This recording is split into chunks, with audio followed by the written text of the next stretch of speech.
나는 네가 딸 같아서 참 편하고 좋다. 10년 동안 저를 지독하게 시집살이 시키던 시어머니가 저희 집 소파에 벌러덩 드러누우시며 던진 한마디였어요. 두 시숙과 형님들한테는 수억씩 재산을 나눠주시고 정작 효도는 저한테 받겠다고 합가를 요구하며 막무가내로 저희 집에 쳐들어오셨죠.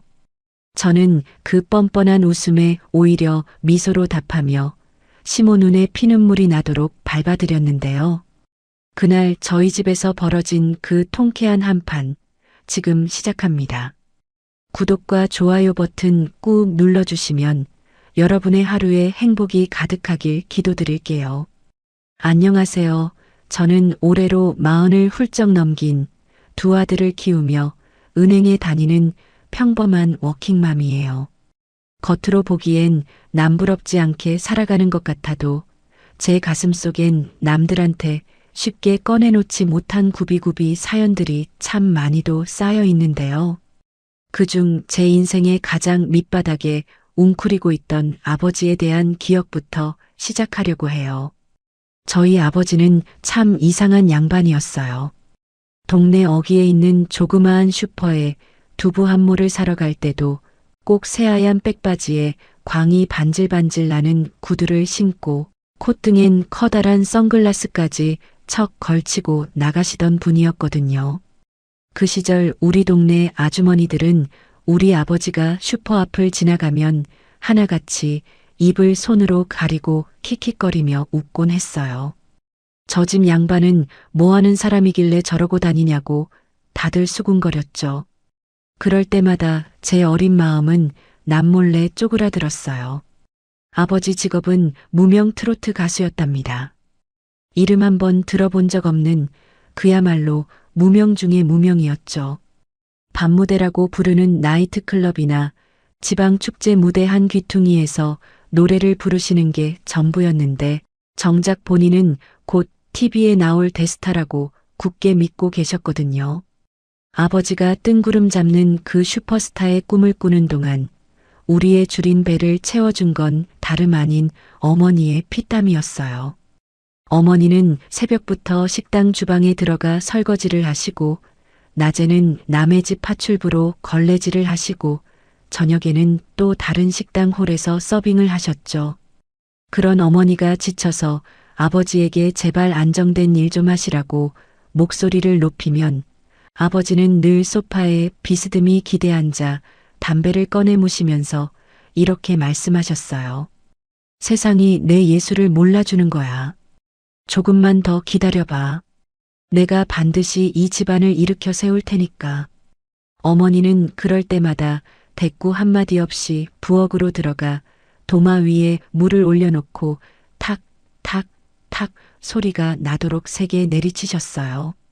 저는 방문 틈으로 어머니의 굽은 등을 훔쳐보며 저 무가 우리 아버지 대신 잘려나가는 건 아닐까 하는 서늘한 생각을 하곤 했어요. 그런데 이상하죠. 그렇게 철딱선이 없는 아버지가 어린 제 눈에는 세상에서 가장 멋진 사람으로 보이던 시절이 분명 있었어요. 제가 국민학교, 그러니까 초등학교 저학년쯤 됐을 무렵이었을까요? 아버지가 지방 무대에 서시는 날이면 저를 무릎에 앉히고 무대 뒤에서 곧 나올 자기 순서를 손꼽아 기다리셨거든요. 아버지 몸에서는 진한 스킨 냄새와 담배 냄새, 그리고 무대 조명에 달궈진 양복 냄새가 뒤섞여 났는데 그 냄새가 어찌나 간사하던지요. 저는 그 냄새를 우리 아빠 냄새라고 부르며 아버지 양복 소매에 코를 대고 킁킁거렸어요. 무대 위에 오른 아버지는 정말이지 딴 사람이 되셨어요. 평소엔 어머니한테 잔소리 좀 들었다고 삐죽 나온 아랫입술을 실룩거리시던 분이 무대 조명 아래서는 세상에서 가장 자신 있는 얼굴로 마이크를 움켜쥐고 노래를 부르셨거든요. 눈을 지그시 감고 손을 뻗어 관객석을 향해 인사하시는 그 모습이 어린 제 눈엔 정말로 TV에 나오는 남진 나오나 부럽지 않은 슈퍼스타 같았답니다. 저는 집에 돌아오면 스케치북을 펼쳐놓고 아버지 사인 연습을 도와드렸어요. 언젠가 아버지가 진짜 스타가 되면 팬들에게 나눠줘야 한다면서요. 그때 아버지는 제 머리를 큼지막한 손으로 쓱쓱 쓰다듬으시며 이렇게 말씀하셨죠. 우리 큰딸이 아빠 매니저 해줘야겠네. 아빠 성공하면 제일 먼저 우리 큰딸한테 밍크코트 사줄 거야. 저는 그 말을 철석같이 믿었어요. 밍크코트가 뭔지도 모르면서 그저 아빠가 사준다니까 세상에서 제일 좋은 옷인가 보다 하고 해벌쭉 웃었죠. 지금 생각하면 참 못난 딸이었지만 그때는 아버지 말 한마디에 하늘을 날 것 같은 기분이 들었으니까요. 그런데 세월이 흘러 제가 사춘기라는 걸 겪게 되면서 아버지를 바라보는 제 시선이 서서히 달라지기 시작했어요. 교복을 입고 학교에 가면 친구들 아버지 얘기가 자연스럽게 나오잖아요.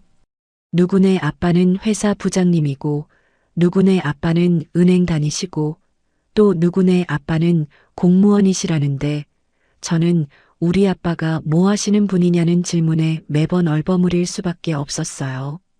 가수라고 말하기엔 창피하고, 회사원이라고 거짓말하기엔 양심이 찔리고, 결국 저는 우리 아빠는 그냥 자영업 하신다고 애매하게 답하곤 했죠.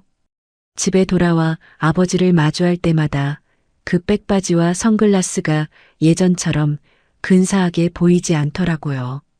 오히려 안쓰럽고 부끄럽고 그리고 어느 순간부터는 미워지기까지 했어요. 어머니가 새벽 5시에 나가 밤 11시에 파김치가 되어 돌아오는 동안 아버지는 하루 종일 방 안에서 기타를 튕기며 신곡이라는 걸 쓰고 계셨거든요. 그러다 저녁 무렵이면 또 어디로 나가시는지 향수 냄새를 풀풀 풍기며 현관문을 나서시곤 했죠. 어느 날 밤이었나 제가 목이 말라서 물을 마시러 부엌에 나갔다가 두 분이 다투는 소리를 듣게 됐어요. 정확히는 어머니가 흐느끼시고 아버지가 변명하시는 소리였는데요. 어머니가 뭐라고 하셨냐면 저희 학원비 낼 돈까지 아버지가 앨범 녹음한다고 빼가셨다는 거였어요. 저는 그 자리에서 얼음이 됐어요. 냉장고 옆 벽에 등을 딱 붙이고 숨소리도 못 내고 서 있는데 아버지가 이렇게 소리치시더라고요. 이번 앨범만 성공하면 다 갚는다니까. 왜 사람 기를 죽여? 그 말을 듣는 순간 제 안에서 뭔가가 뚝 하고 끊어졌어요. 어머니가 손톱이 다 갈라지도록 남의 집 걸레질을 해서 번 돈을 아버지 앨범 녹음비로 다 가져갔다니요. 저는 그 밤에 이불을 뒤집어 쓰고 소리 없이 울었어요. 우리 아빠는 슈퍼스타가 아니라 그냥 이기적인 몽상가일 뿐이라는 사실을 그날 밤에 인정하고 말았답니다. 그때부터 저는 아버지랑 말을 섞지 않으려고 애썼어요. 아버지가 밥상 앞에서 무슨 말을 걸어도 단답으로 대꾸하거나 아예 못 들은 척 반찬만 뒤적거렸죠. 아버지도 그런 저를 알아차리셨는지 서운한 눈빛으로 저를 힐끔거리시곤 했지만 저는 일부러 눈을 마주치지 않았어요. 마주치는 순간 어릴 적 무대 위에서 반짝이던 그 아버지가 떠올라서 제가 무너져 내릴 것 같았거든요. 그렇게 냉랭한 세월이 몇 년 흘렀을까요? 제가 고등학교 3학년 여름방학이 시작되던 무렵이었어요. 그날도 어머니가 파출부 일을 마치고 돌아와 부엌에서 저녁 준비를 하고 계셨는데 어머니가 갑자기 알치마 주머니를 뒤지시더니 안색이 하얗게 질리시더라고요. 어머니는 부엌 바닥에 털썩 주저앉으시며 두 손으로 얼굴을 감싸고 어깨를 들썩이셨어요. 저는 어머니가 왜 저러시나 싶어서 달려가 앞치마 주머니를 확인해 봤죠. 어머니가 몇 달 동안 10원 한 장까지 꼬깃꼬깃 모아 앞치마 주머니에 넣어두셨던 쌈짓돈 뭉치가 감쪽같이 사라지고 없었습니다. 어머니는 눈물이 그렁그렁한 눈으로 저를 올려다보시며 힘겹게 입을 여셨어요. 네 아빠가 오늘 아침에 앨범 낸다고 이번만 좀 도와달라고 그러길래 안 된다고 했더니 저는 그 말을 다 듣지도 못하고 그대로 몸을 돌려 현관을 뛰쳐나갔어요. 아버지가 자주 가시던 동네 다방으로 미친 사람처럼 뛰어갔죠.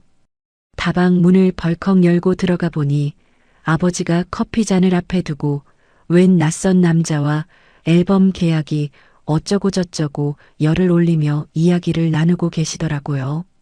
어머니 쌈짓돈이 저 커피값으로 저 계약금으로 흘러가고 있다는 사실에 제 머릿속이 새하얗게 변해버렸어요. 다방 안의 공기가 얼마나 후텁지근했는지, 담배 연기가 얼마나 자욱했는지, 지금도 그날 그 장면이 눈을 감으면 훤히 그려지는데요. 그때 아버지가 저를 발견하시고는 반가운 얼굴로 손을 흔드시는데 저는 그 손짓이 어찌나 뻔뻔해 보이던지 발끝에서부터 뜨끈한 게 확 올라오더라고요. 저는 성큼성큼 걸어가 아버지 앞에 놓인 커피잔을 손바닥으로 탁 밀쳐냈어요. 갈색 커피가 테이블 위에 쫙 쏟아지면서 아버지의 그 새하얀 백바지에까지 튀었죠. 아버지가 놀란 눈으로 저를 올려다보시는데 저는 그 눈을 정면으로 마주보며 목구멍이 찢어져라 소리를 질렀어요. 엄마 돈 내놔. 지금 당장 내놓으라고. 옆에 있던 낯선 남자는 눈치를 슬금슬금 보다가 슬며시 자리를 뜨더라고요. 아버지는 얼굴이 벌개진 채로 저를 데리고 다방 밖으로 나오셨어요. 골목 어귀에 저를 세워놓고는 아버지가 그러시는 거예요. 이번 앨범만 나오면 다 해결된다고 조금만 참아달라고요. 저는 그때 19살이었는데 그동안 참아왔던 모든 말들이 목구멍을 뚫고 쏟아져 나오는 걸 도저히 막을 수가 없었어요. 엄마가 남의 집 화장실 변기를 닦으면서 번 돈이야. 아빠 그 돈이 무슨 돈인지 알기나 해? 아빠는 아빠 인생만 소중하지 우리 인생은 뭐야? 우리는 사람도 아니야? 그런 말들을 쏟아붓는데 아버지가 처음엔 뭐라 반박하시려다가 어느 순간부터 입을 꾹 다무시더라고요. 그리고 아버지의 두 어깨가 서서히 아래로 축 처지는 걸 저는 봤어요. 평생 반짝이는 무대 조명 아래서만 살고 싶어 하시던 그 어깨가 뒷골목 가로등 아래서 그렇게 힘없이 무너지는 거리요. 그날 이후 우리 집엔 이상한 침묵이 내려앉았어요. 아버지는 백바지를 옷장 깊숙이 넣어두셨고 선글라스도 서랍 속에 처박아 두셨죠. 밤무대에 나가시는 일도 뜸해지시더니 결국은 아예 발길을 끊으셨어요. 저는 속으로 잘 됐다고 이제야 정신 차리셨나 보다고 생각했는데 지금 돌이켜보면 그건 정신을 차리신 게 아니라 그냥 세상과 담을 쌓아버리신 거였더라고요. 아버지는 온종일 안방에 틀어박혀 텔레비전만 보셨어요. 예전 같으면 트로트 프로그램만 나오면 눈을 반짝이시며 따라 부르시던 분이 이제는 어떤 노래가 나와도 무표정한 얼굴로 리모컨만 만지작거리셨죠. 저는 그런 아버지를 봐도 이제는 마음이 흔들리지 않았어요. 아니, 흔들리지 않으려고 애썼다는 게 맞겠네요. 대학 진학을 목표로 밤낮 없이 책상 앞에 붙어 앉아서 저는 아버지와는 완전히 다른 삶을 살겠다고 이를 악물었거든요. 그렇게 섬처럼 고립되어 늙어가시던 아버지가 덜컥 쓰러지신 건 제가 대학교 2학년을 마치고 3학년으로 올라가던 22살 되던 해 초봄이었어요. 어머니가 식당 일을 마치고 돌아와 아버지 저녁상을 차리시다가 방문을 열어보니 아버지가 바닥에 엎어져 계셨다고 하더라고요. 어머니 전화를 받고 학교 도서관에서 뛰쳐나와 병원 응급실로 달려가는 그 지하철 안에서 저는 왜 그렇게 눈물이 나던지요. 미워도 아버지고 원망스러워도 아버지라는 걸 그 지하철 손잡이를 붙잡고 흔들리면서 처음 실감했죠. 응급실에서 만난 의사 선생님은 아버지 상태가 많이 안 좋다고 하셨어요. 간이 이미 손 쓸 수 없을 만큼 망가진 상태였고 다른 장기들도 하나둘씩 무너지고 있다고요. 아버지가 그동안 얼마나 술로 속을 태우셨는지, 얼마나 자기 자신을 갉아먹으며 사셨는지 저는 그제야 알아차렸어요. 중환자실 유리창 너머로 아버지가 산소호흡기를 낀 채 누워 계신 모습을 봤을 때 제 다리에 힘이 쭉 빠져버렸어요. 어머니는 유리창에 이마를 대고 소리 없이 어깨만 들썩이셨고, 아직 어렸던 여동생은 저를 붙잡고 언니 우리 아빠 죽는 거야. 우리 아빠 정말 죽는 거야 하면서 서럽게 울더라고요. 저는 동생 등을 토닥이면서도 눈물 한 방울 나오지 않았어요. 슬픈 감정이 너무 크면 오히려 눈물이 안 나온다는 걸 그때 알게 됐죠. 며칠이 지나 아버지가 잠깐 의식을 되찾으셨다는 연락을 받고 병원으로 달려갔을 때 아버지는 앙상한 손으로 어머니와 저, 그리고 동생의 손을 하나씩 잡으셨어요. 아버지 손이 어찌나 야위셨는지 예전에 제 머리를 쓱쓱 쓰다듬어 주시던 그 크고 두툼한 손은 온데간데 없더라고요. 아버지가 산소 마스크 너머로 갈라진 목소리를 겨우 짜내셨어요. 여보, 미안해. 정말 미안해. 나 같은 사람 만나서 평생 고생만 시켜서. 어머니는 아버지 손등에 얼굴을 파묻으시며 아무 말도 못하셨어요. 그리고 아버지 시선이 저와 동생을 향하는데 그 눈빛이 그렇게 애틋할 수가 없더라고요. 우리 딸들 결혼식 날 아빠 손잡고 들어가야 하는데 아빠가 못해줘서 어떡하니? 정말 미안하다. 아빠가 정말 미안해. 그 말을 듣는 순간 제 가슴이 정말로 두 조각으로 쪼개지는 것 같은 통증이 몰려왔어요. 저는 아버지 손을 두 손으로 꼭 감싸 쥐고 아버지 귓가에 얼굴을 바짝 갖다 댔어요. 그리고 평생 아버지한테 한 번도 해드리지 못했던 말을 처음이자 마지막으로 속삭였죠. 아빠는 언제나 내 인생 최고의 슈퍼스타야. 진짜야. 아버지의 눈꼬리에서 눈물 한 줄기가 주르륵 흘러내리는 걸 봤어요. 그리고 그날 밤 아버지는 우리 세 모녀의 손을 잡으신 그대로 조용히 눈을 감으셨어요. 장례식장에서 저는 이상하게도 눈물이 나오지 않았어요. 조문객들이 오시면 허리 숙여 인사하고 육개장 그릇을 나르고 어머니 대신 상주 역할을 묵묵히 해냈죠. 어머니가 걱정스러운 눈으로 저를 바라보시며 울고 싶으면 울라고 하시는데 저는 정말이지 눈물이 한 방울도 안 나오는 거예요. 그러다 발이 나는 날 아침 아버지 관 위에 흙을 한 줌 뿌리는 순간 그동안 참아왔던 눈물이 본물 터지듯 쏟아졌어요. 아버지 옷장에 걸린 그 백바지, 서랍 속에 선글라스, 사인 연습해드린다고 저와 함께 그렸던 낡은 스케치북, 그런 것들이 한꺼번에 눈앞에 스쳐 지나가는데 저는 아버지가 진짜 슈퍼스타로 무대에 서시는 걸 한 번쯤은 봐드릴 걸, 딱 한 번쯤은 아빠 최고라고 박수 쳐드릴 걸, 왜 그렇게 인색하게 굴었을까 하는 후회가 밀려와서 도저히 서 있을 수가 없었죠. 장례를 치르고 집으로 돌아온 그날 밤, 우리 세 모녀는 아버지가 쓰시던 안방에 나란히 이불을 깔고 누웠어요. 어머니가 천장을 바라보시며 조용히 말씀하시더라고요. 우리 이제부터는 네 아빠 찌질했던 것도 아팠던 것도 다 잊자. 그냥 무대 위에서 노래 부르실 때 우리 아빠 그 웃는 얼굴만 기억하자. 알았지? 저와 동생은 어머니 양옆으로 파고들며 고개를 끄덕였어요. 그날 밤 우리 세 모녀는 서로의 손을 꼭 잡고 아버지 없는 첫밤을 그렇게 견뎌냈죠. 아버지가 떠나신 뒤로 저는 완전히 다른 사람이 됐어요.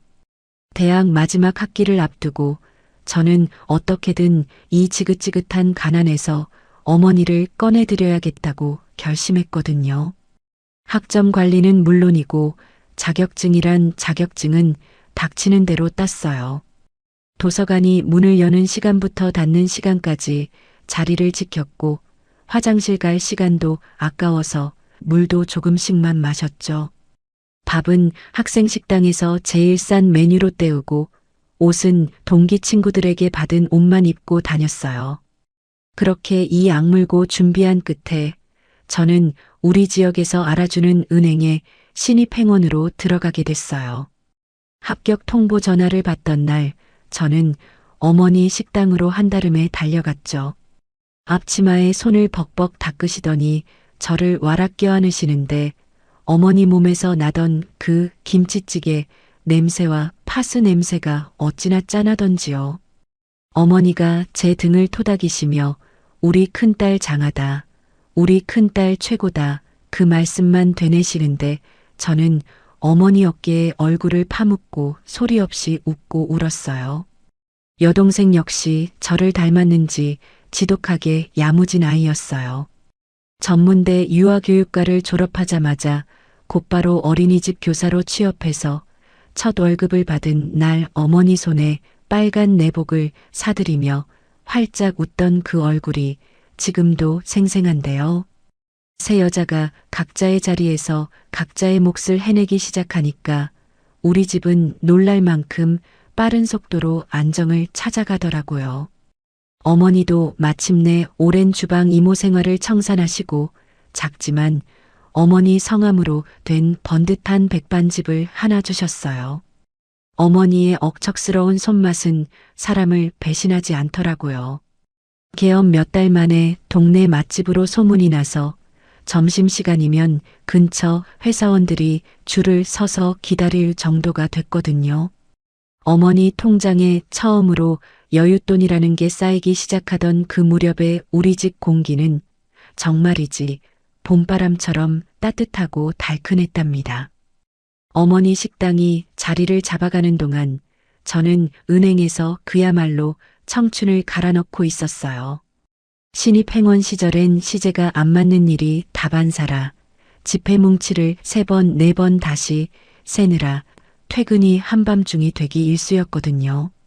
선배 언니들이 그만하고 집에 가자고 등을 떠밀어도 저는 이 정도 야근도 아니라며 웃어넘겼어요. 우리 어머니가 새벽 5시부터 밤 11시까지 남의 집 부엌에서 손이 짓무르도록 일하신 세월에 비하면 제가 앉아서 하는 이 일은 호강이라는 생각이 늘 저를 붙잡고 있었거든요. 주말이면 어머니 식당에 나가서 홀 서빙을 도와드렸어요.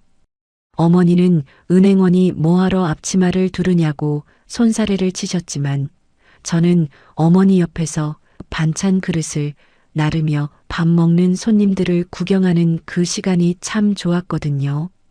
여동생도 어린이집 퇴근하고 나면 곧장 식당으로 달려와 어머니 어깨를 주물러드리고 설거지통에 팔을 담갔죠. 세 여자가 좁은 주방에서 부딪혀가며 웃던 그 시절이 어쩌면 제 인생에서 가장 평온하고 순수했던 계절이 아니었나 싶어요. 그렇게 앞만 보고 달려온 저에게도 30이 넘어가니 슬슬 주변에서 결혼 얘기가 나오기 시작하더라고요. 어머니는 저만 보시면 한숨을 푹푹 쉬시면서 우리 큰딸 시집도 못 가고 저러다 늙는 거 아니냐고 걱정을 하셨어요. 저는 어머니 앞에서는 관심 없다고 손을 저었지만 사실 속으로는 저도 슬슬 지쳐가고 있었거든요. 은행 창구 유리 너머로 손잡고 대출 상담을 받으러 오는 부부들을 보면 저도 저런 사람 하나쯤 있으면 참 좋겠다는 마음이 스멀스멀 올라오더라고요. 그러던 어느 봄날 은행 옆자리 동료 언니가 저한테 조심스레 소개팅을 권했어요. 자기 남편 대학 후배인데 사람이 진국이라 저랑 잘 어울릴 것 같다면서요. 저는 처음엔 됐다고 손사래를 쳤죠. 그동안 몇 번 소개팅이라는 걸 나가봤는데 하나같이 겉멋만 잔뜩 든 남자들이었거든요. 명품 시계 자랑하고 외제차 얘기하고 부모님이 어디에 건물 있으시다는 자랑이나 늘어놓는 그런 남자들 말이에요. 저는 그런 남자들을 볼 때마다 우리 아버지의 백바지 시절이 떠올라서 진저리가 쳐졌어요. 그런데 그 언니가 자기 남편 후배는 그런 사람이 아니라고, 정말 소탈한 사람이라고 자꾸 밀어붙이길래 반신반의하는 마음으로 약속 장소에 나갔죠. 시내의 조용한 경양식집이었는데 제가 문을 열고 들어가니까 창가 자리에 남자 한 명이 앉아 있더라고요. 그 사람이 저를 발견하고는 벌떡 일어나서 어색하게 고개를 숙이는데요. 저는 그 사람을 처음 본 순간 이상하게 마음이 편안해졌어요. 검은 뿔테 안경에 남색 셔츠, 그리고 손에 들린 낡고 손때 묻은 서류 가방. 그 가방 하나가 이 사람이 어떻게 살아온 사람인지를 저한테 다 말해주는 것 같더라고요. 이 사람이 바로 지금의 제 남편이에요. 남편은 그때 구급 공무원이었어요. 시청에서 일하는 성실한 실무자였는데요. 자기 입으로는 별 볼 일 없는 월급쟁이라고 겸손을 떨었지만 저는 그 겸손이 진짜 겸손이라는 걸 딱 알아봤죠. 밥을 먹는 내내 남편은 반찬 하나 남기지 않고 다 비우더라고요. 밥알 하나까지 숟가락으로 꾹꾹 눌러뜨는 그 모습을 보면서 저는 이 사람이 결코 헛되게 살아온 사람이 아니라는 확신이 들었답니다. 우리는 첫 만남부터 이상하게 대화가 술술 풀렸어요. 남편도 저처럼 아버지를 일찍 여의고 홀어머니 밑에서 자랐다는 얘기를 조심스럽게 꺼내는데 저는 그 대목에서 숟가락을 내려놓고 남편 얼굴을 물끄러미 바라봤죠. 세상에 이런 우연이 다 있을까 싶은 거예요. 아버지의 빈자리를 어머니가 몸으로 메꿔온 세월을 아는 사람만이 지을 수 있는 어떤 표정이 있잖아요. 남편 얼굴에 그 표정이 있더라고요. 저는 그날 집에 돌아오는 지하철 안에서 어머니한테 전화를 걸어 엄마, 나 이 사람이랑 결혼할 것 같아 그렇게 말씀드렸어요. 어머니는 처음엔 웃으시더니 나중엔 조용해지시더라고요. 남편과 저는 그렇게 자연스럽게 만남을 이어갔어요. 그런데 만나면 만날수록 이상한 점이 하나 눈에 들어오더라고요. 남편은 자기 어머니 얘기가 나오거나 형들 얘기가 나오면 이상하리만치 표정이 굳어졌거든요. 저는 홀어머니 밑에서 자란 막내 아들이 원래 좀 무뚝뚝하고 그런가 보다 하고 넘겼어요. 우리 여동생도 제 얘기가 나오면 눈부터 흘기니까요. 그런데 지금 돌이켜보면 남편이 왜 그렇게 입을 꾹 다물었는지 그때 조금 더 캐물어 봤어야 하는 거였어요. 만난 지 1년쯤 됐을 무렵 우리는 자연스럽게 결혼 이야기가 오갔고 남편이 조심스럽게 자기 집에 인사를 오라고 하더라고요. 저는 며칠 밤을 설쳐가며 무슨 옷을 입고 갈지 어떤 선물을 사갈지 고민을 거듭했죠. 은행에서 첫 월급 받아 어머니한테 사드렸던 홍삼 세트 중에 가장 좋은 걸로 준비하고 옷장을 다 뒤져서 제일 단정한 감색 원피스를 골라 다림질까지 3번을 했어요. 어머니는 현관에서 저를 배웅하시며 시댁에 가서는 무조건 웃고 무조건 예의하라고 신신당부를 하셨죠. 그날의 첫 시댁 방문은 지금 생각해도 목덜미에 소름이 확 돋는 기억이에요. 남편이 몰던 그 조그마한 경차 모닝을 타고 시댁 아파트 주차장에 들어섰는데 주차장에서부터 분위기가 심상치 않더라고요. 큰 시숙이 굳이 마중 나오겠다고 내려와 있었는데 남편 차를 보고는 대뜸 이러시는 거예요. 어이 막내야. 여자친구 태우고 다니는 차가 왜 이렇게 초라해? 형이 그러니까 좀 좋은 걸로 뽑으라고 했지? 저는 그 인사말에 이미 얼굴이 화끈거렸어요. 하지만 어머니 당부가 있으니까 웃음을 지어 보이며 인사를 드렸죠. 큰 시숙은 저를 아래 위로 훑어보시더니 은행 다닌다는 아가씨가 옷차림이 참 수수하다면서 묘하게 입꼬리를 올리시더라고요. 집 안으로 들어가니 상황은 더 가관이었어요. 거실 소파에는 큰형님과 작은형님이 나란히 앉아 계셨는데 두 분이 저를 보시는 눈빛이 어찌나 서늘하던지 저도 모르게 손에 든 홍삼 세트 손잡이를 꾹 쥐게 되더라고요. 시어머니는 안방에서 나오시면서 저를 슬쩍 보시고는 별 말씀 없이 소파 상석에 앉으셨어요. 그리고 며느리들에게 차를 내오라고 손짓만 하시는데 그 손짓 하나에 이 집 서열이 어떻게 되는지가 다 보이더라고요. 식탁에 둘러앉자마자 큰 시숙이 말씀을 시작하셨어요. 자기가 지금 이탈리안 파인 다이닝을 준비 중이라고 밀라노에서 셰프 자격증 딴 후배가 자기 지분 요청하러 매일 찾아온다고 온갖 외국어를 섞어가며 이야기를 늘어놓으시더라고요. 저는 파인 다이닝이라는 단어를 그날 처음 들어봤어요. 작은 시숙도 지지 않으셨죠. 자기는 지금 강남에 한우 오마카세를 오픈할 준비 중인데 한 마리에 몇 천만 원 하는 소를 통째로 들여올 거라고 저 같은 월급쟁이는 평생 구경도 못할 고기라며 껄껄 우주시더라고요. 큰형님과 작은형님은 두 남편의 자랑을 안주 삼아 저를 은근슬쩍 깎아내리기 시작하셨어요.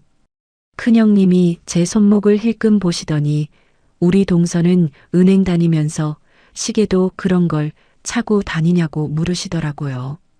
저는 그 시계가 첫 월급 받아서 산 저한테는 세상에서 가장 소중한 시계라는 말을 차마 못하고 그저 웃기만 했어요. 작은 형님은 한술 더 뜨셨죠. 아까 주차장에서 그 조그만 모닝차 봤는데 우리 도련님이 아무리 공무원이라지만 여자친구 좀 큰 차에 태워 다니지 하시면서 저를 곁눈질 하시더라고요. 저는 그 순간 등줄기에서 식은땀이 흘러내리는 걸 느꼈어요. 어머니가 그렇게 신신당부하신 예의하는 웃음이 도저히 지어지지가 않더라고요. 그때 옆자리에 앉아 계시던 남편이 손에 쥐고 있던 젓가락을 밥상 위에 탁 소리나게 내려놓았어요. 남편의 그 조용한 얼굴에 처음으로 굳은 심줄이 서는 걸 저는 옆에서 똑똑히 봤죠. 형수님들 오늘 이 사람 처음 인사드리러 온 자리인데 이런 자리에서 하실 말씀입니까? 남편의 낮은 목소리가 식탁 위에 뚝 떨어지자 순식간에 온 집안이 얼음처럼 굳어버렸어요. 큰 시숙이 어이가 없다는 듯 껄껄 웃으시면서 막내 이 자식이 여자 생기더니 형수들한테까지 이러네 하시는데 남편은 눈 하나 깜짝하지 않고 형들을 전면으로 마주 보셨어요. 저는 그 서슬퍼런 남편의 옆모습을 보면서 아, 이 사람은 나를 지킬 줄 아는 사람이구나. 그 확신이 가슴 한복판에 콱 박히더라고요. 만약 그날 남편이 저를 편들어주지 않았다면 저는 그 자리에서 홍삼 세트고 뭐고 다 팽개치고 문을 박차고 나왔을 거예요. 그 팽팽한 침묵 속에서 시어머니는 며느리들이 저를 얼마나 대놓고 무시했는지 아들이 얼마나 화가 났는지 뻔히 다 보고 계셨으면서 아무 말씀도 하지 않으셨어요. 그저 앞에 놓인 찻잔을 조용히 들어 큰 며느리 앞으로 슬쩍 밀어주시고는 우리 큰애가 목이 마른가 보다 그 한마디만 하시고 시선을 창밖으로 돌리시더라고요. 저는 그 순간 이 집안에서 제 자리가 어디쯤에 놓일지가 훤히 보였죠. 그 첫 시댁 방문 이후로 저는 며칠을 알아누웠어요. 어머니 식당에 가서 그날 있었던 일을 털어놓으면서 눈물을 뚝뚝 흘렸더니 어머니가 국자를 든 손을 멈추시고 한참 저를 바라보시더라고요. 그리고 딱 한마디 하셨어요. 딸아, 사람은 안 바뀐다. 결혼은 네 마음이 정하는 거지만 각오는 단단히 하고 들어가라. 저는 어머니 그 말씀에 고개를 끄덕이면서도 남편 그 서슬퍼런 얼굴 하나만 믿고 결혼을 결심했습니다.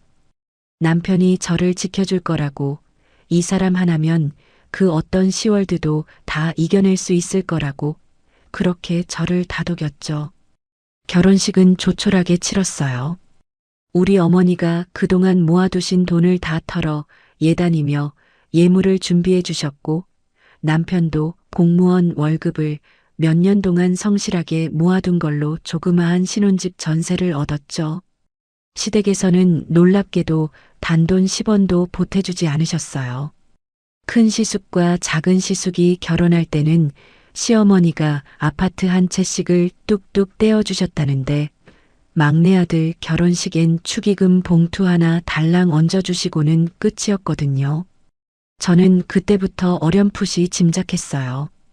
이 집안은 큰아들과 둘째 아들이 전부고 우리 남편은 그저 셋째로 태어난 죄로 평생 밀려나 살아온 사람이라는 걸요. 명절이 오는 게 그렇게 무서울 줄은 정말 몰랐어요. 결혼하고 처음 맞는 추석날, 저는 새벽 5시에 눈을 떠서 시댁으로 향하는 남편 차 안에서 벌써부터 속이 울렁거렸죠.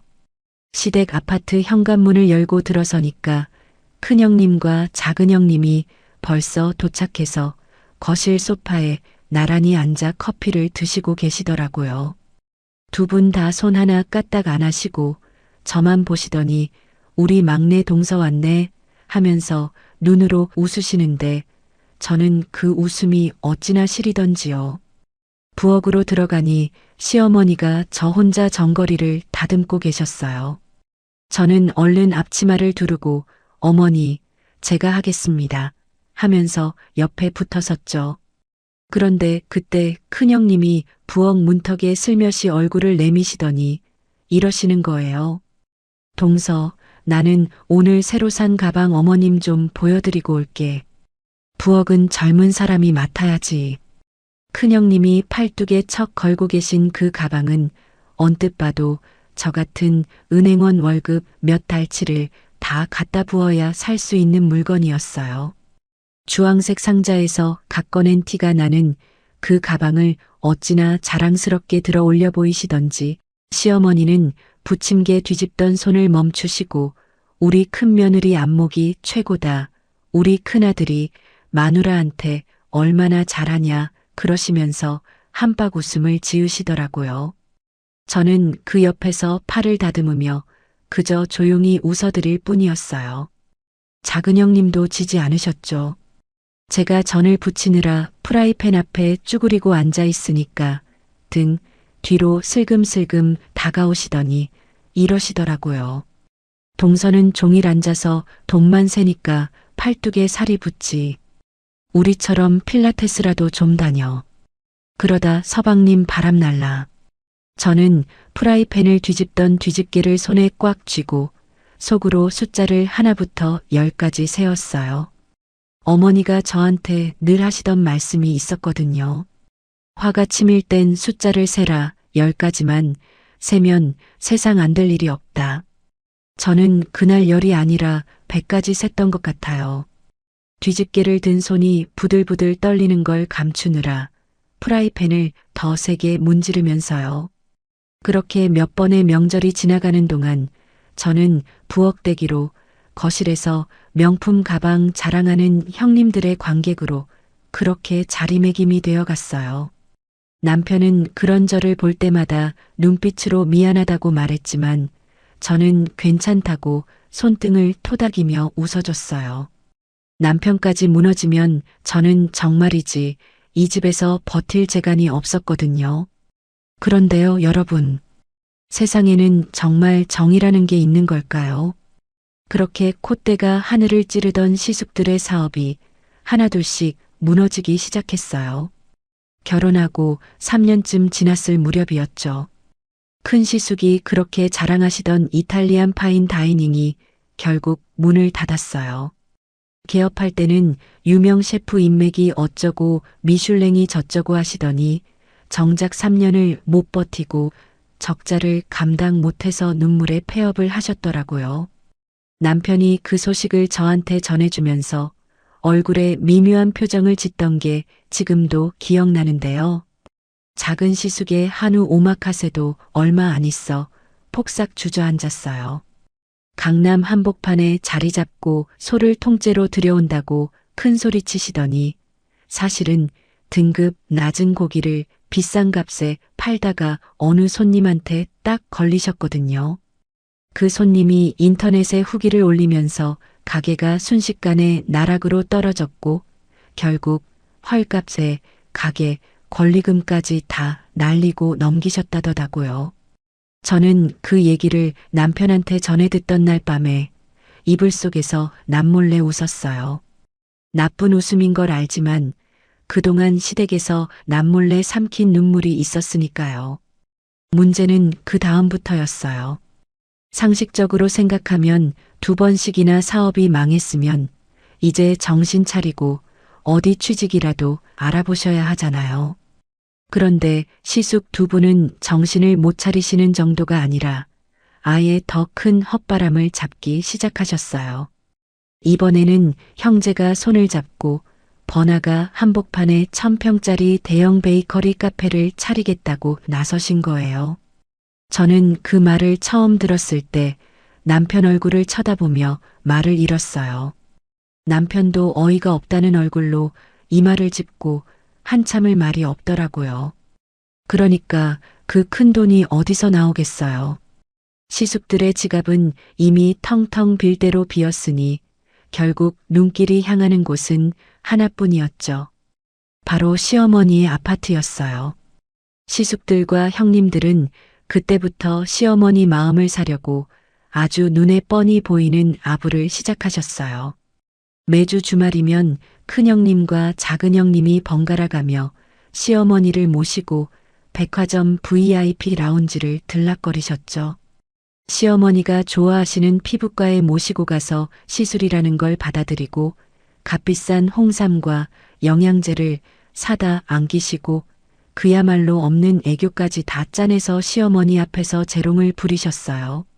저는 태생이 애교가 없는 사람이랍니다. 어머니 밑에서 자라면서 살가운 말 한마디 배워본 적이 없거든요. 어머니가 새벽부터 밤까지 일하시느라 저를 안아주실 시간도 없으셨고 저는 어릴 때부터 여동생을 챙기며 언니 노릇하느라 애교라는 걸 부려볼 겨를이 없었어요. 그런 제가 시어머니 앞에서 어머님 어머님 하면서 오글거리는 애교를 부린다는 건 저한테는 온몸에 두드러기가 돋는 일이었죠. 그러니 자연스럽게 저는 시어머니의 눈엣가시가 되었어요. 명절이나 시댁 모임 때마다 시어머니는 저를 두고 친척들 앞에서 대놓고 흉을 보시기 시작하셨어요. 어느 날은 시고모님까지 오신 자리에서 시어머니가 저를 손으로 가리키시면서 이러시더라고요. 우리 막내 며느리는 전생에 장군이었나 봐. 애교가 어쩜 그리 하나도 없는지. 친척들이 다 있는 자리에서 그 말을 들었을 때 제 얼굴이 얼마나 화끈거렸는지 몰라요. 볼이 벌개진 채로 앉아있는 저를 보면서 큰형님과 작은형님이 자기들끼리 눈짓을 주고받으시며 소리 없이 웃으시더라고요. 저는 그 순간 무릎 위에 놓인 2손을 꼭 맞잡고 손톱이 손바닥을 파고들도록 힘을 주었어요. 그때 제 속으로 조용히 삼킨 말이 있어요. 그래요, 저 장군 맞습니다, 어머님. 그 장군이 언젠가 이 집안 뒤통수를 아주 세게 후려칠 겁니다. 그때 가서 후회하지 마세요. 저는 그 말을 입 밖으로 낼 수 없어서 그저 입술 안쪽을 어금니로 꽉 깨물었죠. 피 맛이 나도록요. 집으로 돌아오는 차 안에서 남편이 운전대를 잡은 채로 저한테 몇 번이고 미안하다고 하더라고요. 자기가 형들처럼 돈을 많이 못 벌어서 자기가 어머니한테 대들지 못해서 자기가 못나서 당신이 이런 대접을 받는다고 남편의 목소리가 자꾸만 잠기더라고요. 저는 조수석에서 남편 손등을 슬며시 잡고 이렇게 말했어요. 당신 없었으면 나 진작에 저 집 나왔어. 당신 하나면 돼. 그러니까 자꾸 미안하다고 하지 마. 남편은 제 손을 꽉 잡고 한참을 아무 말이 없었어요. 신호등이 빨간불로 바뀌어 차가 멈춰 섰을 때 남편이 창밖으로 고개를 살짝 돌리는데 남편의 눈꼬리에서 뭔가 반짝이는 게 스쳐 지나가는 걸 저는 못 본 척했어요. 그렇게 저는 시월드라는 그 억지스러운 세계 안에서 오직 남편 한 사람만 바라보며 하루하루를 버텨나갔어요. 혼자 부엌 일을 할 때도, 형님들의 무시와 조롱에도, 시어머니의 뾰족한 말씀에 가슴이 찔릴 때도 저는 옆에서 저를 조용히 바라봐주는 남편의 그 눈빛 하나로 견뎠어요. 이 사람만 있으면 나는 괜찮다. 이 사람만 있으면 언젠가는 이 시집살이도 끝난다. 그렇게 저를 다독이고 또 다독이면서 그렇게 긴 세월을 지나왔죠. 그렇게 이 악물고 참아온 세월이 어느덧 10년이라는 숫자로 쌓여 있더라고요. 결혼 10년이라는 게 참 이상한 세월이에요. 남편과 저는 그 사이에 두 아들을 낳았고 조그마한 신혼집 전세에서 대출을 잔뜩 낀 우리 명의의 아파트로 이사도 했고 엄마 식당은 이제 동네 명물이 되어 엄마가 매일 파스를 2장씩 붙이시면서도 활짝 웃으시는 나날이 계속되고 있었어요. 여동생도 올해 만나던 남자와 결혼해서 어린이집 원장 자리까지 올라가 있었죠. 겉으로 보기엔 우리 가족이 참 안정적이고 평화로워 보였을 거예요. 하지만 시댁이라는 그 커다란 그늘은 여전히 우리 부부의 어깨를 짓누르고 있었죠. 큰형님과 작은형님은 그 사이 시어머니를 얼마나 살뜰히 모셨는지 시어머니 통장에서 돈이 새어나가는 소리가 여기저기서 들려왔어요. 시숙들의 그 대형 베이커리 카페는 계속 계획 단계에서만 헛돌고 있었는데 그 준비 자금이라는 명목으로 시어머니 지갑이 자꾸만 얇아지고 있다는 걸 남편을 통해서 저도 어렴풋이 눈치채고 있었죠. 그해 설날 아침이었어요. 저는 새벽부터 일어나 두 아들의 한복을 다림질하고 큰아들과 작은아들 머리를 곱게 빗겨 시댁으로 향했어요.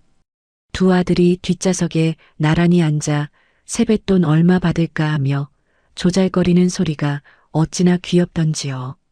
큰아들이 이번엔 로봇을 살 거라고, 작은아들은 자기는 공룡 피규어를 살 거라며 손가락을 꼽아가며 계산을 하는데 저는 백미러로 그 모습을 훔쳐보며 조용히 웃었어요. 남편도 운전대를 잡은 채 백미러를 힐끔거리며 입가에 미소를 짓더라고요. 시댁에 도착하니 예상대로 큰 시숙 부부의 아이들과 작은 시숙 부부의 아이들이 이미 도착해서 거실을 뛰어다니고 있었어요. 큰형님의 큰아들은 우리 큰아들보다 1살 위였고 작은형님의 아들은 우리 큰아들과 동갑이었죠. 사촌들이 다 함께 모이는 자리가 명절뿐이니까 아이들은 서로 반가워 어쩔 줄을 몰라 하며 뒤엉켜 놀았어요. 차례상을 물리고 어른들 세배가 다 끝난 뒤에 드디어 아이들 세배 시간이 왔어요. 시어머니는 안방에서 대추색 한복을 곱게 차려입고 나오시더니 거실 상석에 방석을 깔고 앉으셨죠.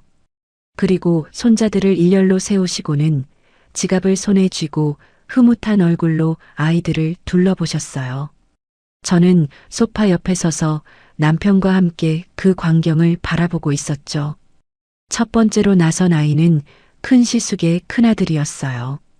시어머니가 손자의 머리를 쓰다듬으시더니 지갑에서 빳빳한 5만 원짜리 지폐를 2장 꺼내 아이 손에 쥐어주시더라고요.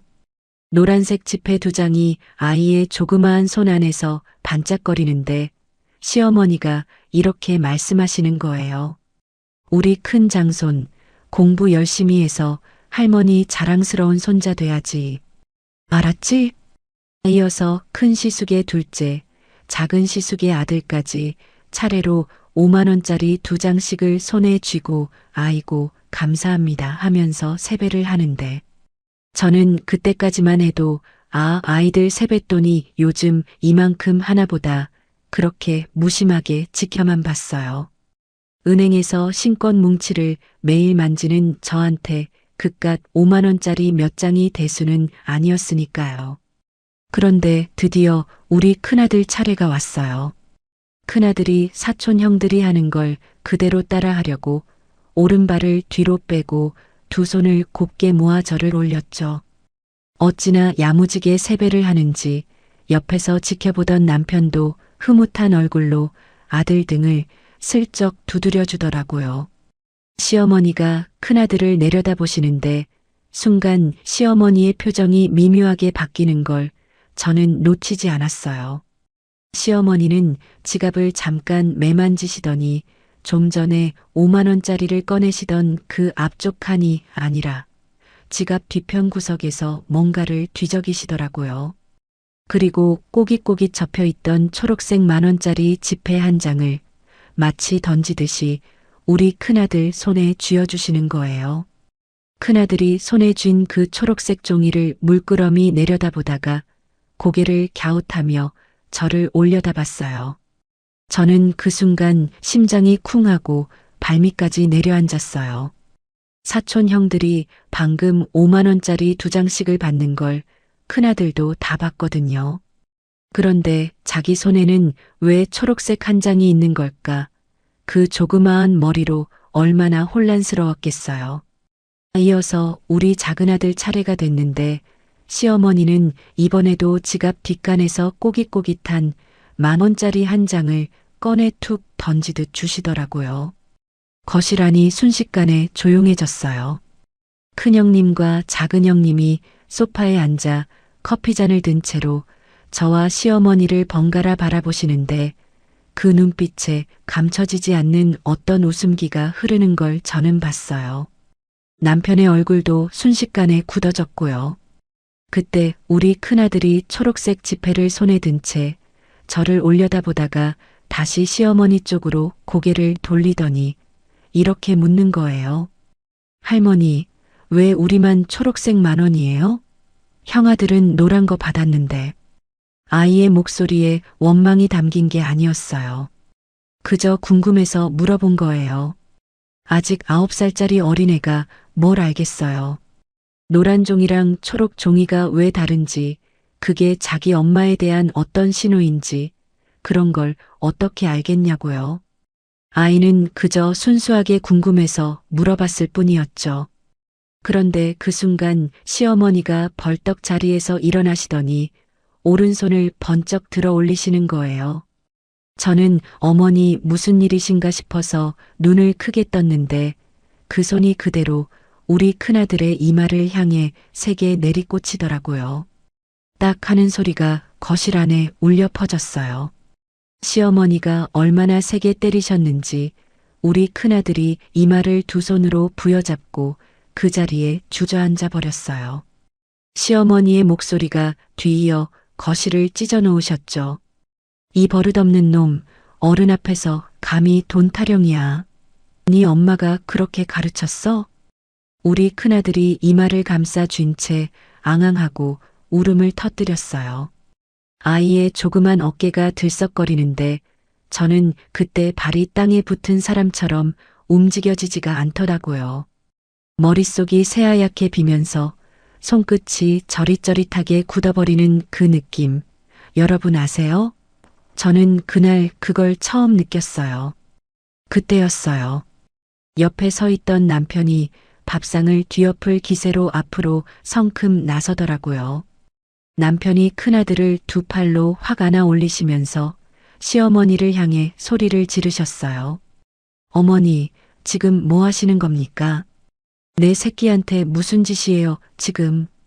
남편의 그 목소리가 얼마나 크던지 사촌 아이들까지 놀라서 뒤로 물러섰어요. 남편이 평생 어머니한테 목소리 한번 높인 적이 없는 사람이거든요. 시어머니도 처음엔 잠깐 놀란 얼굴이시더니 이내 표정을 싹 바꾸시고는 오히려 남편에게 삿대질을 하시더라고요. 이게 다 네 마누라 짓이지 뭐야. 애들 시켜서 돈 더 뜯어내려고 아까부터 짜고 친 거 아니냐고. 내가 그것도 모를 줄 알아? 저는 그 말을 듣는 순간 발밑에 바닥이 쫙 갈라지는 것 같았어요. 10년을 흉잡히면서도 그 모든 걸 삼켜왔던 제가 아이들을 시켜 돈을 뜯어내려 했다니요. 저는 그 자리에 서서 시어머니 얼굴을 물끄러미 바라봤어요. 눈물도 안 났어요. 눈물이 나올 감정을 이미 지나쳐버렸거든요. 남편이 큰아들을 안은 팔에 잔뜩 힘을 준 채로 시어머니를 정면으로 마주 보셨어요. 그리고 10년 동안 참아왔던 모든 감정을 담아 이렇게 말씀하시는 거예요. 어머니, 오늘부로 우리 다시는 볼 일 없을 겁니다. 어머니 눈에 우리는 자식도 아니고 손자도 아니지 않습니까? 그럼 저희도 어머니 자식 노릇 여기서 그만 접겠습니다. 거실 안이 얼음처럼 굳어버렸어요. 큰형님과 작은형님이 소파에서 벌떡 일어나 뭐라 소리치셨지만 남편은 그분들 쪽으로는 눈길 한 번 안 주시고 저를 향해 손을 내미셨어요. 저는 남편의 손을 잡고 다른 손으로 작은아들의 손을 꽉 붙잡았죠.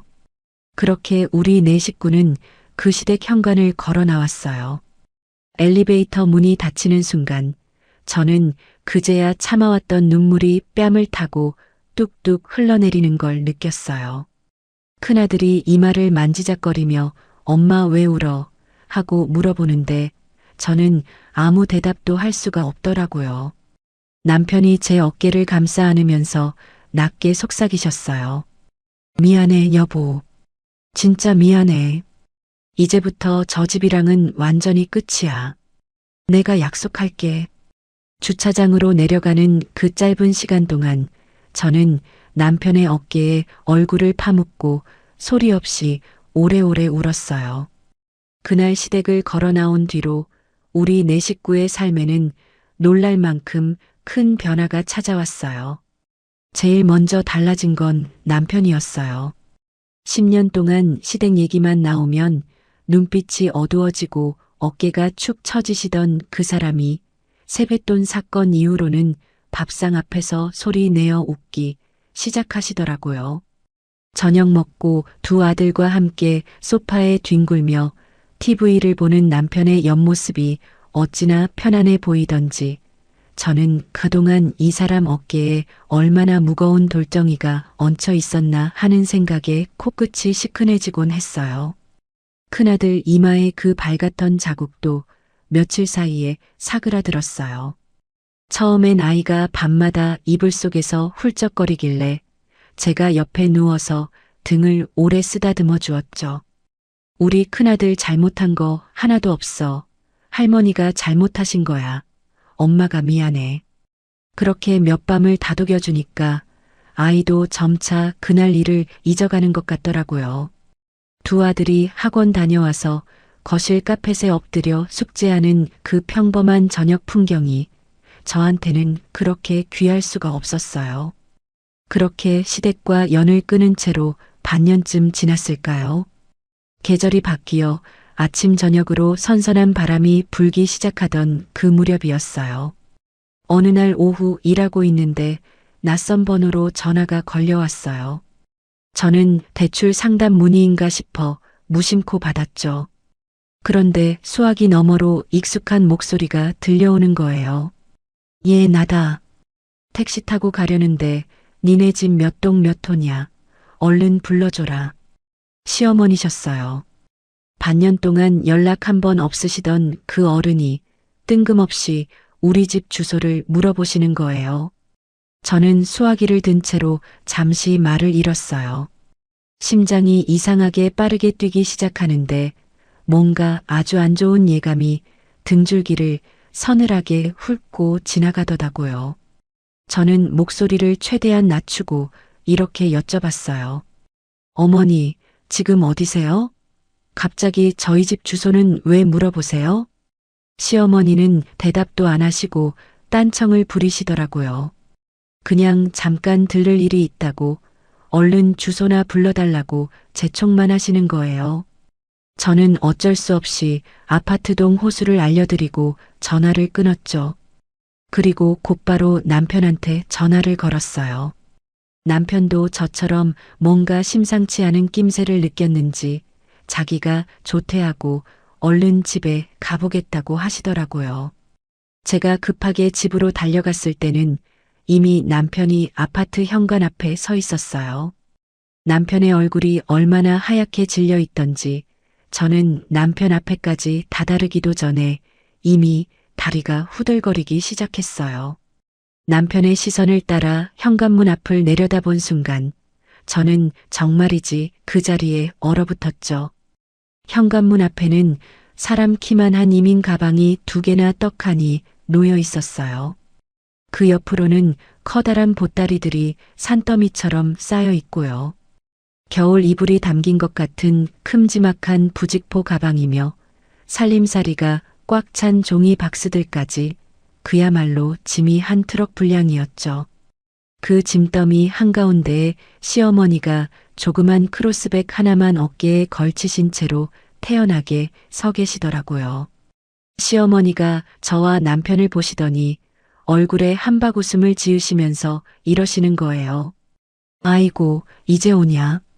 아직 도어락 비밀번호를 몰라서 문 앞에서 한참 기다렸다. 얼른 문 열어라. 저는 그 순간 심장이 쿵 떨어지는 듯 했고 남편도 저와 같은 얼굴이었죠. 남편이 겨우 목소리를 짜내서 여쭤봤어요. 어머니, 이 짐은 다 뭡니까? 왜 이걸 다 가져오셨어요? 그런데 시어머니의 다음 말이 저와 남편의 넋을 완전히 빼놓았어요. 시어머니는 아무렇지도 않은 얼굴로 마치 놀러 오신 손님처럼 태연하게 이렇게 말씀하시는 거예요.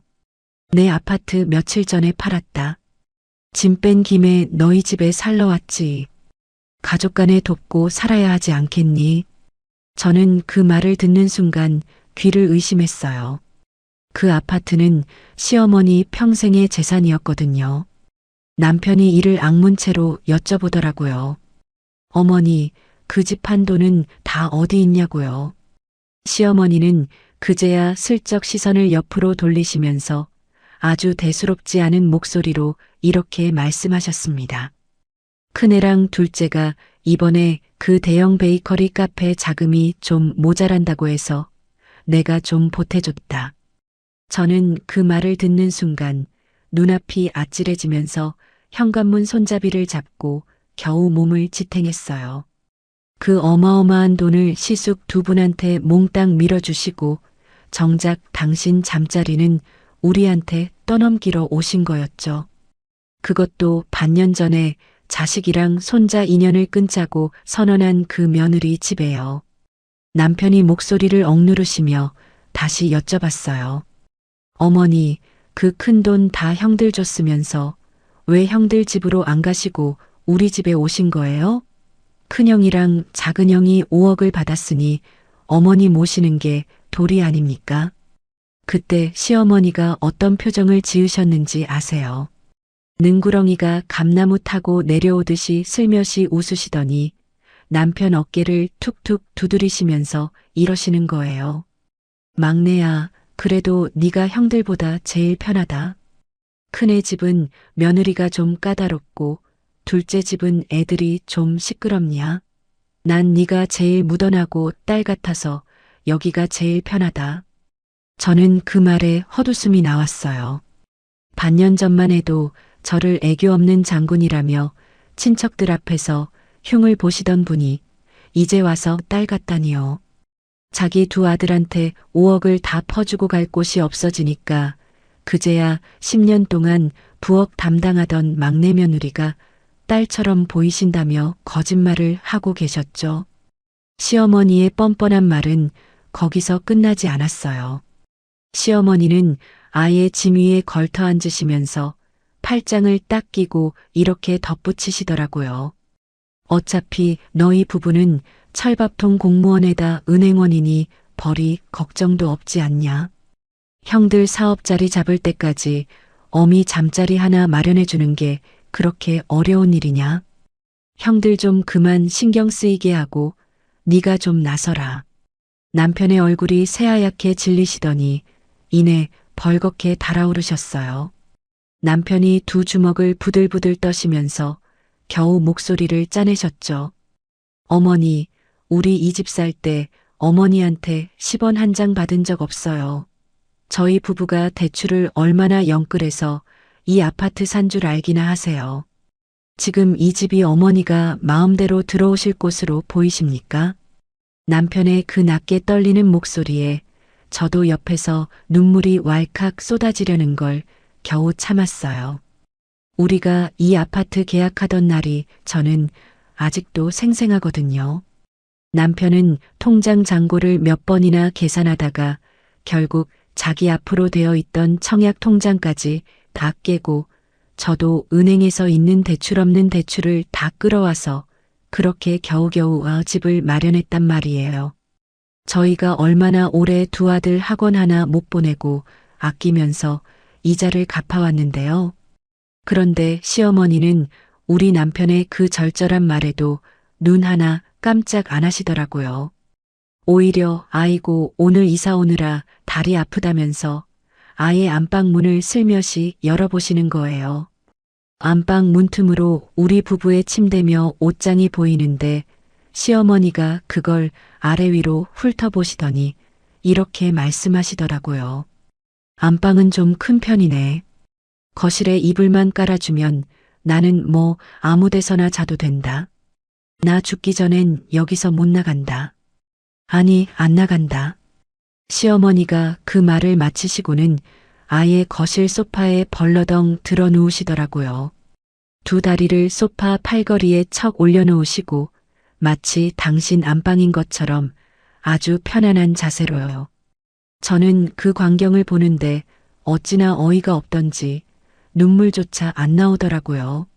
남편이 소파 옆에 서서 어머니 어깨를 흔드시며 소리치셨어요.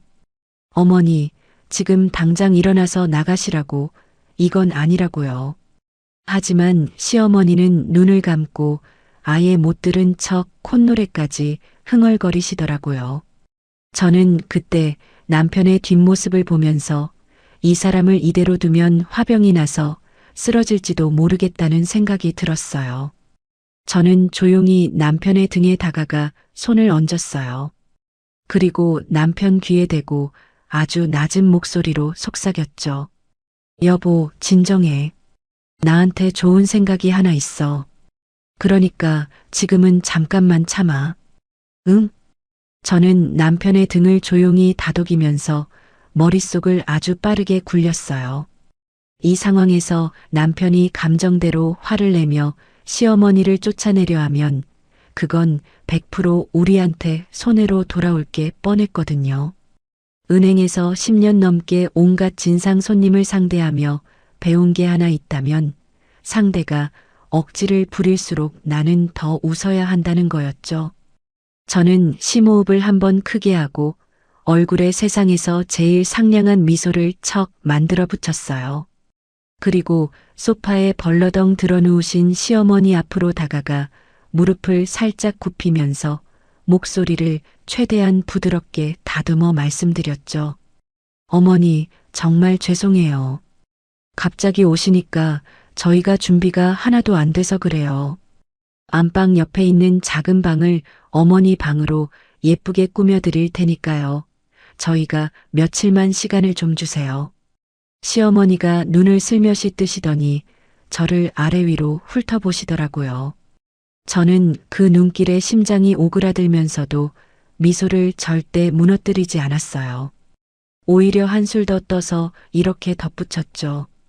이왕 오신 김에 어머니 방을 아주 편하게 만들어드리고 싶은데 지금 애들 짐이란 뒤엉켜 있어서요. 며칠만 큰형님 댁에 가 계시면 그동안 제가 도배도 새로 하고 침대도 하나 놓아드릴게요. 어머니 오래 편히 계실 방인데 대충 해드릴 순 없잖아요. 제가 그 말을 하는데 남편이 옆에서 저를 물끄러미 쳐다보시더라고요. 저는 슬쩍 남편의 옆구리를 손등으로 툭 치면서 눈짓을 보냈어요. 남편도 눈치가 빠른 사람이라 금방 알아채시고는 어색하게 헛기침을 하시면서 시어머니 옆에 앉았죠. 남편이 시어머니 손등을 어색하게 매만지면서 말을 보탰어요. 어머니, 이 사람 말이 맞아요. 아무리 그래도 어머니 침대 하나 없이 어떻게 주무시게 해요. 며칠만 큰형님 댁에서 지내시면 그동안 저희가 준비 다 해놓겠습니다. 시어머니의 표정이 그 말에 확 바뀌시더라고요. 좀 전까지 팔짱을 딱 낀 채로 눈을 감고 계시던 분이 갑자기 눈을 반짝반짝 뜨시면서 몸을 벌떡 일으키시는 거예요. 시어머니가 잇몸이 다 드러나도록 활짝 웃으시면서 제 손을 덥석 잡으시더라고요. 아이고, 우리 막내 며느리가 이렇게 마음을 써주는구나. 그래, 내가 편하게 오래 있을 방인데 급하게 만들면 안 되지. 알았다. 며칠 큰애 집에 가 있으마. 시어머니는 제가 진짜로 어머니 방을 꾸며드리려고 마음먹은 걸로 아주 단단히 착각하시고는 갑자기 신이 나셔서 소파에서 벌떡 일어나시더라고요. 저는 속으로 조용히 미소를 지었어요. 시어머니는 산더미같이 쌓인 그 짐들은 거들떠보지도 않으시고 조그마한 크로스백 하나만 어깨에 다시 척 걸치시더라고요. 남편이 짐 어떻게 하냐고 여쭤보니까 시어머니가 손사래를 치시면서 이러시는 거예요. 짐이야 뭐 어차피 며칠 뒤에 다시 풀 건데 여기 그냥 두면 되지. 큰애 집에서 어차피 옷 몇 벌만 있으면 되니까 이 크로스백에 다 챙겼다. 저는 그 말에 속으로 쾌재를 불렀어요. 짐을 다 두고 가시겠다니 저한테는 그야말로 완벽한 판이 짜여진 거였죠. 저희는 엘리베이터 앞까지 배웅을 나가서 저는 어머니 조심히 가세요 하고 손까지 흔들어 드렸답니다. 엘리베이터 문이 닫히는 순간 남편이 저를 돌아보면서 눈으로 물어봤어요. 여보, 이제 어떻게 할 거야? 여보, 지금부터 우리는 이삿짐 센터야. 이 짐 한 톨도 우리 집에 남기지 말자. 오늘 안에 다 큰형님 댁으로 되돌려 보낼 거야. 남편 얼굴에 순식간에 화색이 도는데 저는 그 표정을 보면서 그동안 이 사람이 얼마나 답답했을까 하는 생각이 들어 코끝이 시큰해졌어요. 우리는 곧바로 팔을 걷어붙였죠. 저는 베란다 창고에서 이삿짐 쌀 때 쓰던 취급주의 테이프 뭉치를 2개나 꺼내왔어요. 가방 위로 취급주의 테이프를 10바퀴 20바퀴씩 돌돌 감아 붙이고 그 위에 다시 굵은 검정 사인펜으로 큰 시숙의 집 주소를 큼지막하게 써넣었죠. 보따리들도 마찬가지였어요. 겨울 이불이 담긴 부직포 가방, 살림살이가 든 종이 박스, 심지어 시어머니가 챙겨오신 오래된 앨범 상자까지 하나도 빠짐없이 테이프를 두르고 주소를 적었어요. 어찌나 야무지게 감아붙였는지 나중에는 남편이 이 정도면 굴려서 보내도 안 터지겠다고 농담을 던지시더라고요. 짐을 다 정리하고 나서 저는 그 자리에서 바로 착불 퀵서비스에 전화를 걸었어요. 짐이 좀 많다고 미리 말씀드렸더니 커다란 탑차 한 대가 아예 우리 집 앞으로 와줬죠. 기사님이 엘리베이터를 몇 번이나 오르내리시면서 이민 가방 2개, 보따리 10대께를 차곡차곡 실어 나르시는데 저는 그 광경을 팔짱을 딱 낀 채로 바라보며 10년 묵은 채증이 쑥쑥 내려가는 걸 느꼈어요. 기사님한테 큰 시숙의 집 주소를 다시 한번 또박또박 불러드리고 착불이라는 걸 반드시 강조해서 말씀드렸죠. 퀵서비스 기사님이 짐을 다 실어 가시고 우리 집 현관이 텅 비었을 때 저와 남편은 텅 빈 거실을 바라보며 서로 얼굴을 마주 봤어요. 그리고 누가 먼저랄 것도 없이 웃음을 터뜨렸죠. 남편이 저를 와락 끌어안으면서 어깨를 들썩이며 웃는데 저도 남편 등을 두드리면서 얼마나 웃었는지 몰라요. 10년 넘게 쌓아온 그 답답한 채증이 그 웃음소리에 하나씩 하나씩 녹아나가는 것 같더라고요. 그리고 저는 마지막 마무리 작업에 들어갔어요. 저는 현관 앞에 서서 도어락 뒷면 커버를 툭 열고 등록 버튼을 꾹 눌렀어요. 삐 하는 소리가 나면서 새 비밀번호를 입력하라는 신호음이 들리는데 저는 아주 신중하게 남편이랑 저만 아는 숫자 8자리를 눌렀어요.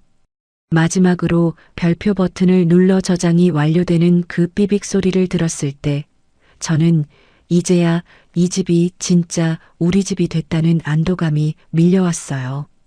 바로 그날 저녁 어스름이 깔릴 무렵 큰 시숙댁으로 그 어마어마한 짐 폭탄이 도착했겠죠. 저는 큰형님이 그 짐을 받고 얼마나 뒷목을 잡으셨을까 상상만 해도 통쾌하더라고요. 아니나 다를까 저녁상을 물리고 소파에 앉아 잠깐 TV를 보고 있는데 제 휴대전화가 요란하게 울리기 시작하는 거예요. 화면에는 시어머니의 이름이 큼지막하게 떠 있었죠. 수화기를 들자마자 시어머니의 다급하고 분노에 찬 목소리가 저를 향해 쏟아졌어요. 이년아, 너 지금 이게 무슨 짓이야? 큰애 집 현관이 짐으로 다 막혀서 문도 못 여는데 너 지금 나한테 이래도 되는 거야? 저는 그때 수화기 너머로 아주 차분하고 낮은 목소리로 이렇게 말씀드렸어요. 어머니 전 재산 5억을 꿀꺽 삼키신 큰형님이랑 작은형님이 어머니 모시는 게 이치에 맞잖아요. 왜 남의 집 거실을 넘보세요? 시어머니가 수화기 너머로 뭐라 소리를 지르시는데 저는 그 목소리가 흔들리는 걸 똑똑히 들었어요. 시어머니는 큰애가 밥상을 차려주면서도 눈치를 준다고 자기가 갈 곳이 없다고 목소리를 낮추시면서 징징거리시더라고요. 저는 은행 창구에서 진상 손님한테 하듯 아주 침착하고 상냥한 목소리로 이렇게 대답했죠. 어머니, 저는 돈밖에 셀 줄 모르는 애교 없는 장군이잖아요. 그런 제가 어떻게 감히 어머니를 모시겠어요.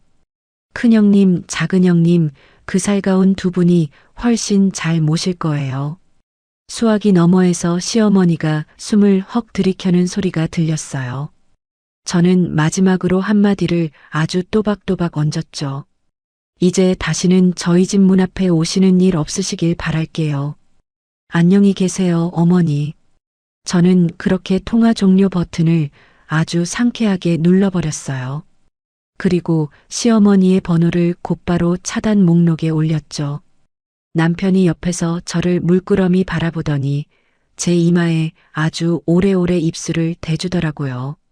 저는 남편 품에 얼굴을 파묻고 오랜만에 아주 시원하게 웃었답니다. 시어머니 번호를 차단하고 나서 며칠은 세상이 조용했어요.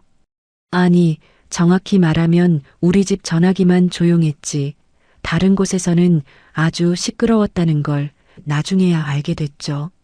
시어머니가 제 번호가 차단된 걸 뒤늦게 눈치채시고는 심지어 큰형님 아이들 휴대전화까지 뺏어들고 저한테 계속 전화를 걸어오셨거든요.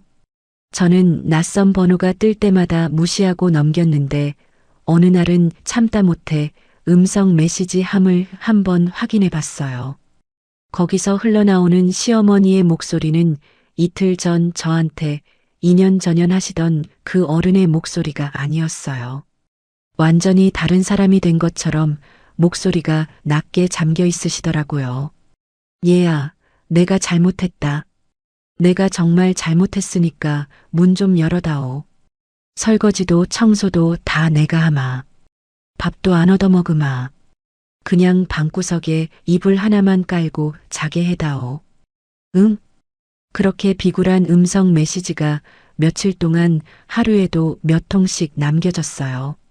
저는 그 메시지를 다 듣고 나서 아무 말 없이 전부 지워버렸어요. 마음이 흔들리지 않았다고 하면 거짓말이겠죠. 아무리 그래도 남편의 어머니고 우리 아이들의 할머니잖아요. 하지만 저는 우리 큰아들 이마에 벌겋게 남았던 그 손자국을 떠올리면서 마음을 다잡았어요. 그 어른은 지금 죗값을 받고 계신 거다. 내가 흔들리면 우리 아이들이 또 다치는 거다. 그렇게 저를 다독였어요. 그런데 정말 놀라운 일이 벌어진 건 그 다음이었어요. 남편이 저녁에 조용히 저를 부르시더니 큰형님 쪽에서 사달이 났다는 얘기를 꺼내시더라고요. 큰형님이 그 짐 폭탄을 뒷목 잡고 받으신 다음 날부터 시어머니한테 아주 노골적으로 눈치를 주기 시작하셨대요.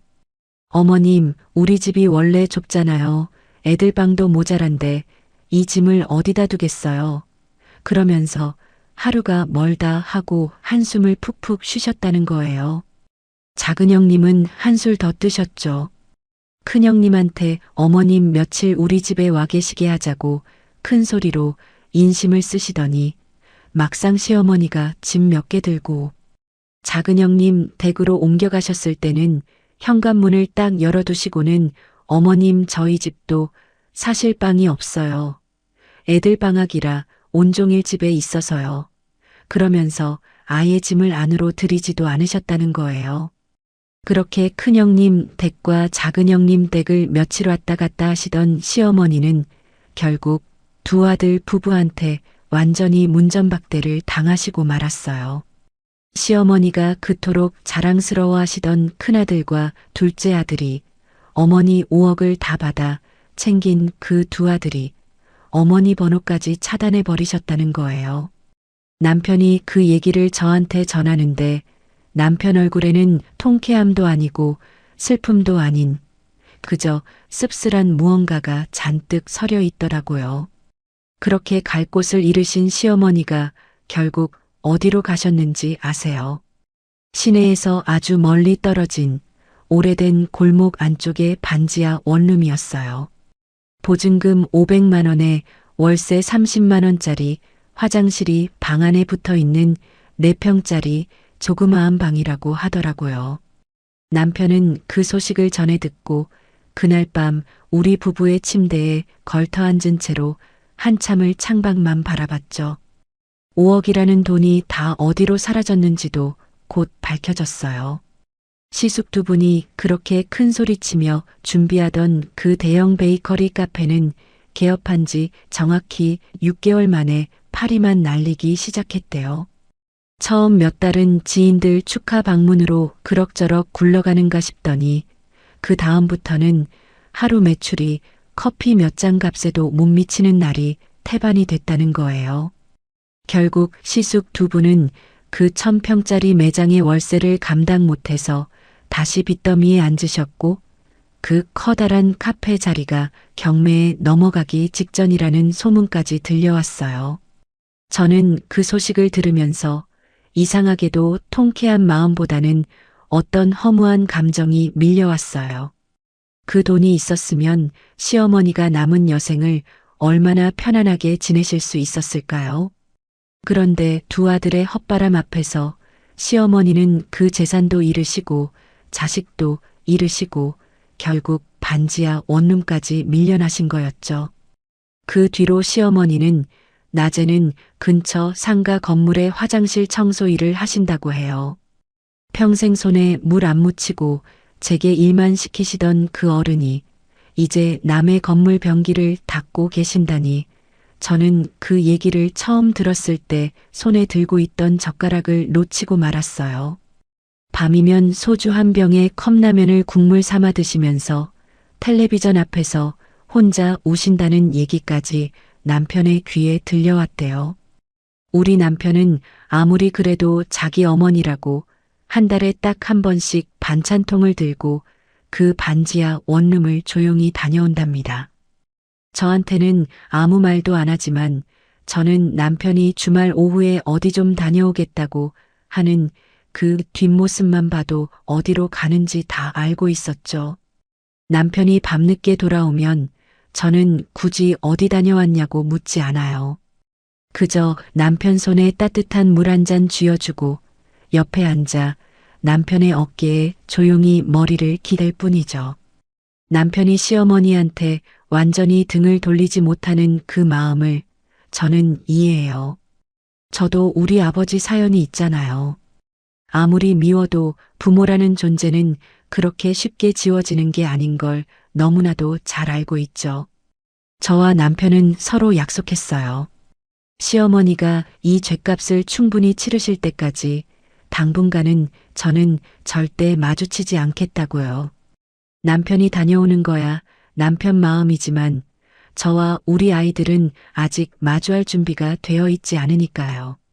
남편도 제 마음을 다 안다는 듯 고개를 끄덕이더라고요. 그런데 요즘 들어 시어머니가 조금씩 달라지고 계세요. 화장실 청소일로 번 그 얼마 안 되는 돈을 조금씩 모으시더니 어느 날 우리 큰아들 이름 앞으로 조그마한 봉투가 하나 도착한 거예요. 남편이 반지하에 다녀오는 길에 시어머니가 몰래 쥐어주신 봉투였는데 그 안에는 꼬깃꼬깃한 10,000원짜리 지폐 몇 장과 함께 손편지 한 장이 들어있더라고요. 편지에는 이렇게 적혀 있었어요. 우리 큰손자 초등학교 입학할 때 할머니가 가방 하나 못 사줘서 미안하다. 이 돈으로 큰손자 좋아하는 거 하나 사주면 좋겠다. 10,000원짜리를 던지듯이 준 그날의 할머니를 용서해 달라. 삐뚤빼뚤한 글씨로 몇 줄 안 되는 그 짧은 편지를 저는 오래도록 손에 쥐고 바라봤어요. 그리고 우리 친정 어머니한테 이 얘기를 전해드렸더니 어머니가 혀를 끌끌 차시면서 이렇게 말씀하시더라고요. 딸아, 사람은 잃을 거 다 잃고 나서야 겨우 깨닫는 존재란다. 그 어른도 참으로 어리석은 노인네지. 진작에 그리 살았으면 얼마나 좋았을까. 저는 어머니 말씀에 조용히 고개를 끄덕였어요. 시어머니를 용서할 수 있냐고요. 지금 당장은 아니에요. 어쩌면 앞으로도 오랫동안 저는 그 어른을 온전히 용서하지 못할지도 몰라요. 하지만 그 봉투와 편지는 서랍 깊숙이 넣어두었어요. 언젠가 우리 큰아들이 다 커서 스스로 판단할 수 있는 나이가 됐을 때 아이한테 보여주려고요. 할머니가 너한테 이런 마음을 뒤늦게라도 전하셨다고 그때 가서 만나 뵐지 말지는 우리 아들이 결정하도록 하려고 해요. 시집살이 10년 그리고 그 뒤에 이어진 이 정신없는 소동을 다 지나오고 나니까 저는 이제야 어떤 어머니가 되어야 할지 아주 또렷하게 알 것 같아요. 어머니가 새벽부터 밤까지 손이 짓무르도록 일하시면서도 저를 사랑으로 키워주셨듯이 저도 우리 아이들을 그렇게 사랑으로 지켜낼 거예요. 우리 아이들이 커서 결혼을 하고 자기 가정을 꾸릴 때 저는 절대로 우리 시어머니 같은 어른이 되지 않겠다고 다짐합니다. 며느리 사위 앞에서 편애하지 않고 손주들 앞에서 차별하지 않고 내 자식이 사랑하는 사람을 내 자식만큼 아껴주는 그런 어른이 되겠다고요. 아버지가 무대 위에서 노래 부르실 때 눈부시게 웃으시던 그 얼굴, 어머니가 저를 껴안으시던 그 냄새, 남편이 첫 시댁, 방문 때 저를 지켜주려고 젓가락을 탁 내려놓던 그 옆모습, 이 모든 순간들이 지금의 저를 만들었어요. 저는 앞으로도 이 소중한 사람들의 사랑을 잊지 않고 살아가려고 합니다.